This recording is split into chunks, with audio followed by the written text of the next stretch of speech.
And ito guys, nakikita natin na magkakaroon ng mga positive changes, no?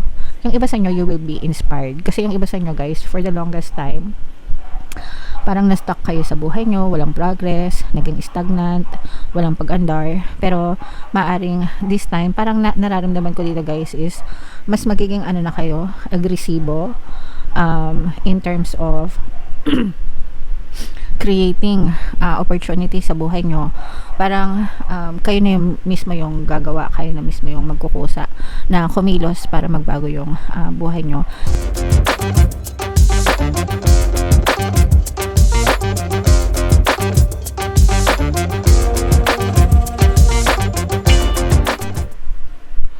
Hello guys, hello Leo, welcome back to Pinoy Pixie Tarot. Ang pamagat ng episode natin for tonight is mid-month kapalaran guys, para ngayong August 16 to 31 para sa Leo, Sun, Moon, Rising, Sun, and Venus. So unahin natin tong deck na to guys. Tingnan natin yung mga mensahe sa inyo or yung mga paparating sa inyo, Leo. Wow. So, we have door to romance, mga kapiksi. Ibig sabihin nito maganda yung love, romantic energy nyo, mga kapiksi. Kung kayo ay may mga partner or specific person, ibig sabihin maayos yung inyong pagsasama, o kaya naman nagkakaayos yung inyong pagsasama, lalo na kung kayo ay nagkaroon ng mga pag-aaway or pagtatalo, kasi syempre, di ba, hindi naman maiwasan sa isang relasyon yung nagkakaroon ng pagtatalo, mga kapiksi. So, maaaring maging harmonious ulit yung relationship nyo. And kung kayo naman ay mga single guys, maaaring kumatok si Cupido sa inyo, no? And dumating ang tamang tao para sa inyo guys. So, ipagdasal nyo na sana kung ano yung tao na deserve nyo sa buhay ay ipagkaloob sa inyo, Leo. Okay? Alright. And another message, Leo. For some of you guys, pwede nagkakaroon ng delay sa mga manifestation ng mga goals nyo, guys, sa mga plano nyo sa buhay. And you may want to revisit yung mga strategies nyo, mga kapiksi, yung mga strategies, yung mga dapat nyong gawin para ma-achieve nyo yung mga goals nyo. It's okay na mag-adjust, no, ng mga plano. Kailangan flexible tayo palagi. Pag sinabing flexible guys, meron tayong room for adjustment or improvement. So, bisitahin nyo yung mga plano nyo guys. Tingnan nyo kung ano yung nagwo-work at yung hindi nagwo-work. And of course, kung ano yung nagwo-work sa inyo, mga kapiksi, yun yung i-highlight nyo, and yung mga hindi nagwo-work, palitan nyo, guys. Okay? So, that's another message for you. And another message, Leo. Wow. So, for some of you guys, kung meron kayong mga nilalakad na mga dokumento, papeles, mga kontrata, maaaring matuloy yan, maaaring ma-approve, maaaring mag-grant, no?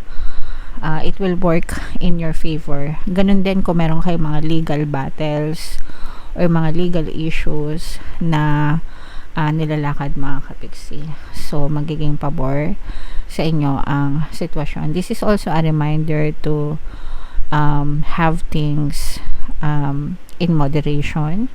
Kailangan palaging balanse yung buhay nyo guys, at saka iwasan nyo rin yung maging judgmental. Always be fair, mga kapiksi. Okay? So, yan yung mga mensahe sa inyo, Leo. Tingnan natin yung ganap sa inyo guys. Shuffle natin to. Habang sinashuffle ko to, panoorin nyo muna yung video natin regarding sa ating paano mag-manifest ng abundance video course. Kapiksi, sawa ka na ba sa mga struggles at hirap sa buhay mo? Masipag ka ba at masikap sa buhay ngunit hindi ka pa rin umaasenso? Ilang beses ka na bang nag-attempt mag-negosyo at mag-invest pero palagi ka pa rin nalulugi? Sa pagkakataon na ito ay maaaring may subconscious beliefs ka na nagiging balakid sa iyong pag-unlad at pagyaman. Introducing, paano mag-manifest ng abundance video course. Dito ay matututunan mong ma-overcome ang mga balakid mo para tuluyan ka ng umunlad, umasenso, sumagana, maging matagumpay, successful at maswerte sa iyong kabuhayan, pera, trabaho, negosyo, salapi at kaperahan ng bonggang-bongga. Dali, mag-send na ng email sa pinoypixie@gmail.com at simulan na ang iyong pagyaman ngayon. Alright, so sa lahat ng gusto mag-avail ng course guys, naka-flash sa screen nyo. Una, meron tayong paano mag-manifest ng abundance video course. Meron din tayong paano mawala ang third party at magkaroon ng harmonious na relationship.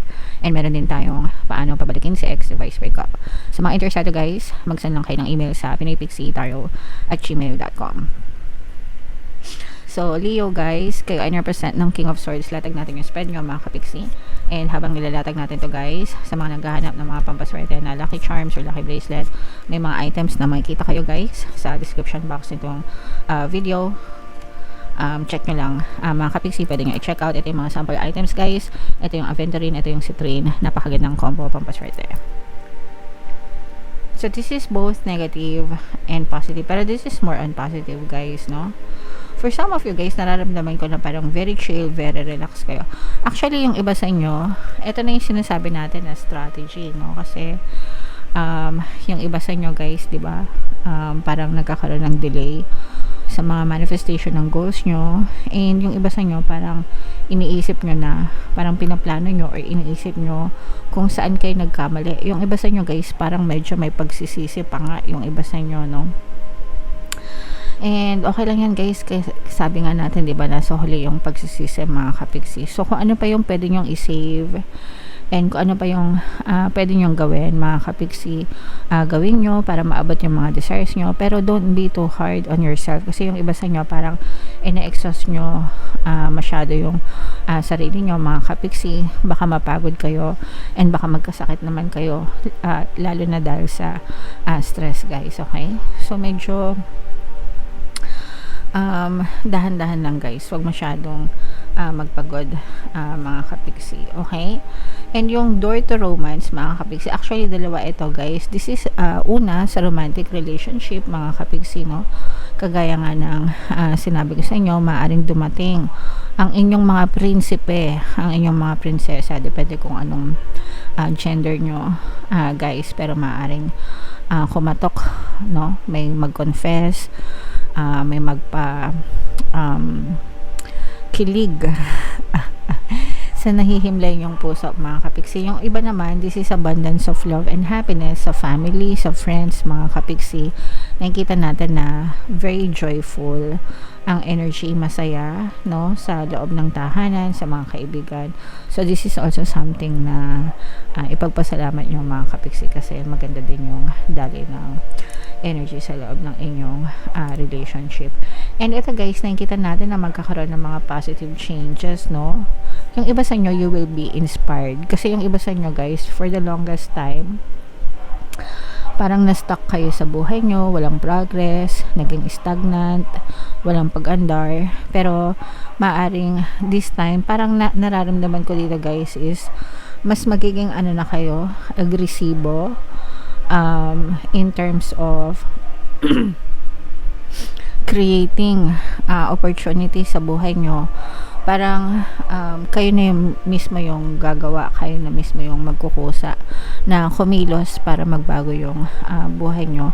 And ganoon naman talaga guys, no? Hindi natin sinasaala, hindi tayo dumedepende lang sa tarot reading mga kapixie. Dapat kayo mismo yung kumikilos, no? And baguhin nyo yung pattern nyo. Kung kayo ay namomroblema at minamalas, ilang taon na kayong minamalas, ilang taon na kayo naghihirap, nood kayo ng nood ng tarot, hindi nyo naman binabago yung buhay nyo, diba? Hindi nyo naman binabago yung pattern nyo, abay natural, maghihirap pa rin kayo, no? So the change has to come from you mga kapixie. And ito guys, nararamdaman natin na magkukusa yung iba sa inyo na talagang magbago mga kapixie. So yeah, nasa inyo talaga yung pagbabago guys, no? You will hear from somebody mga kapixie, no?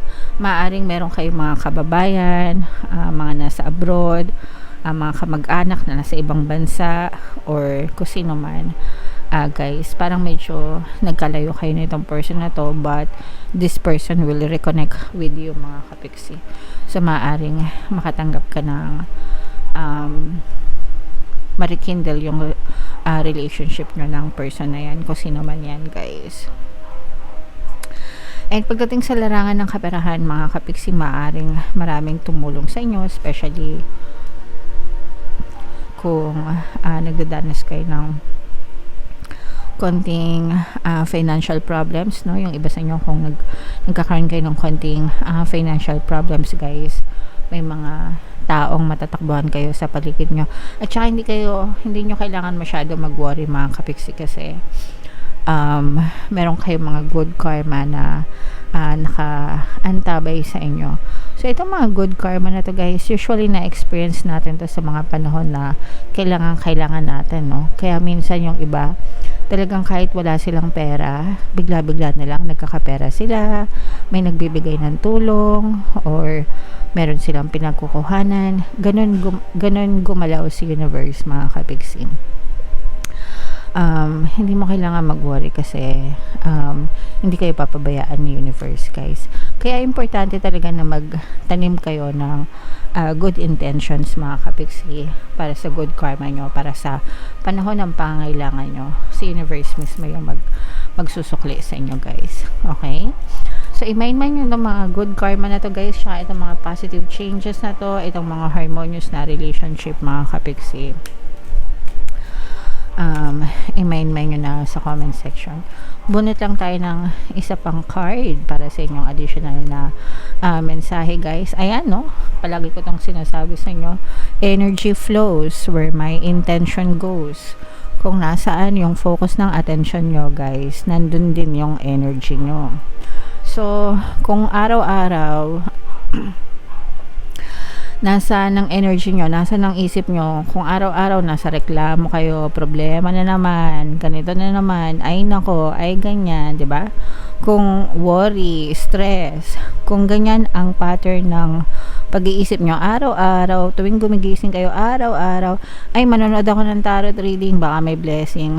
Pero yung attention nyo naman, pagkanood nyo ng tarot, ay nako, problema na naman, hirap na naman, ganito na naman, wala talaga magbabago sa buhay nyo, kasi yung energy nyo sumusunod sa inyo, guys, no?